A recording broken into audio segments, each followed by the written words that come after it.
છેતરપિંડીની ફરિયાદ થઈ છે। જે કે સ્વામી સહિતના લોકો સામે આ ફરિયાદ થઈ છે। સ્વામિનારાયણ મંદિર માટે જમીન ખરીદવાના નામે ઠગાઈ થઈ। આણંદના તારાપુરના રીંજા ગામે સાબરમતીના કિનારે જમીન ખરીદવાના નામે છેતરપિંડી કરાઈ છે। સુરતના તબીબ સાથે ઠગાઈ કરાઈ છે। તબીબે પિતરાઈ સાથે મળી પ્રોજેક્ટમાં રોકાણ કર્યું। જમીનના પેમેન્ટ પેટે લીધા હતા 1,70,00,000 રૂપિયા। અનેક રજૂઆત બાદ પૈસા પાછા ન અપાતા જ ફરિયાદ થઈ છે। કેનેડાથી પૈસા મોકલવામાં આવશે તેમ કરી ચીટિંગ કર્યાની પણ રાવ કરાઈ છે।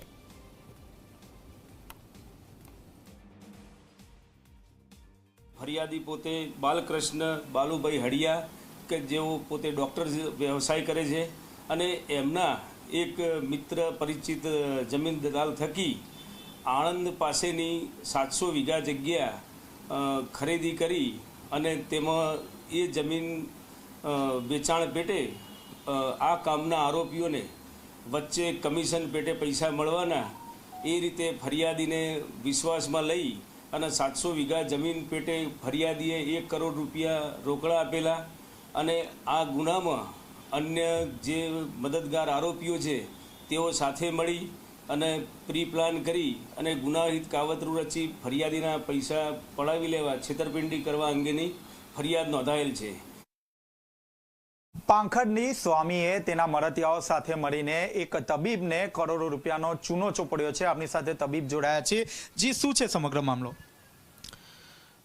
એક સુરેશ તુલસીભાઈ ગોરી નામનો એક દલાલ છે। એમણે મારી પાસે આવીને બધી વાતચીત કરી કે ભાઈ એક જૂનાગઢના મહંત સ્વામી જે છે જેકે સ્વામી કરીને એમને એક પોઈચા જેવું સ્વામિનારાયણ મંદિર છે એવું એક મંદિરને એવું આયોજન સંસ્થાનું આયોજન કરવું છે।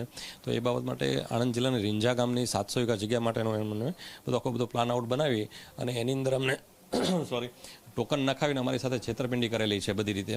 એમાં સુરેશ તુલસીભાઈ ગોરી, જેકે સ્વામી, એના ખજાનસી સ્નેહલભાઈ કરીને જે છે, પછી સુરેશ સારદુરભાઈ ભરવાડ જે જમીન માલિક છે, આ બધાએ વિવેકભાઈ દર્શનભાઈ કરીને છે, આ બધાએ સાથે મળી અને અમારી સાથે છેતરપિંડી કરેલું છે। ઇવન બેંકની અંદર ફ્રોડ મેલ મોકલી અને એમાંથી પણ 50 લાખનું છેતરપિંડી કરીને અમારી સાથે છેતરપિંડી કરેલી છે। ખાસ કરીને લોકોને શું સંદેશો આપશો? ખાસ કરીને લોકોને હું એવો સંદેશો આપવા માગું છું, જેવું મારી સાથે બન્યું છે આજે હું ખુલાસીને પોલીસ સુરત પોલીસનો તો પહેલાં હું ખૂબ ખૂબ આભાર માનીશ, કારણ કે એને હિસાબે હું આજે તમારી સામે ઊભો છું અને એને હિસાબે હું આજે તમારી સાથે ઊભો આ બધું કરી શક્યો છું અને પોલીસ ફરિયાદ કરી શક્યો। હું જેમ અત્યારે ખુલાસીને બહાર આવીને જે પોલીસ ફરિયાદ કરી છે એમ જે લોકો આ લોકોનો જે શિકાર બન્યા છે એ લોકોનું હું એવું એક આહવાન કરું છું, દ્વારકાધીશને પ્રાર્થના કરું કે એ લોકો પણ બહાર આવો બધા અને એક ફરી આ બધા પાખંડીઓનો નાશ કરો।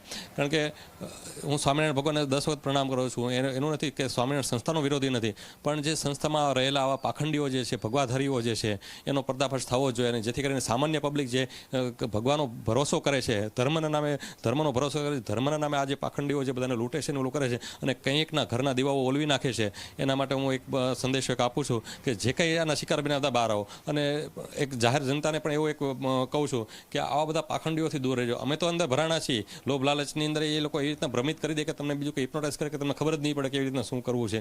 તો એ લોકોને એક એવો સંદેશો આપવા માંગીશ કે આવામાં કોઈમાં કંઈ ભરાતા નહીં ક્યારેય કોઈ દિવસ, કારણ કે એને ધર્મના નામ ઉપર આપણને બહુ લૂંટ ચલાવે છે।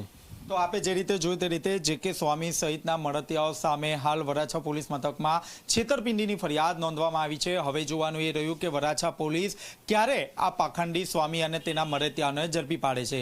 કેમેરામેન પ્રશાંત દિવરે સાથે ચેતન પટેલ, ઝી મીડિયા, સુરત। કેવી ઠગાઈ થાય છે એના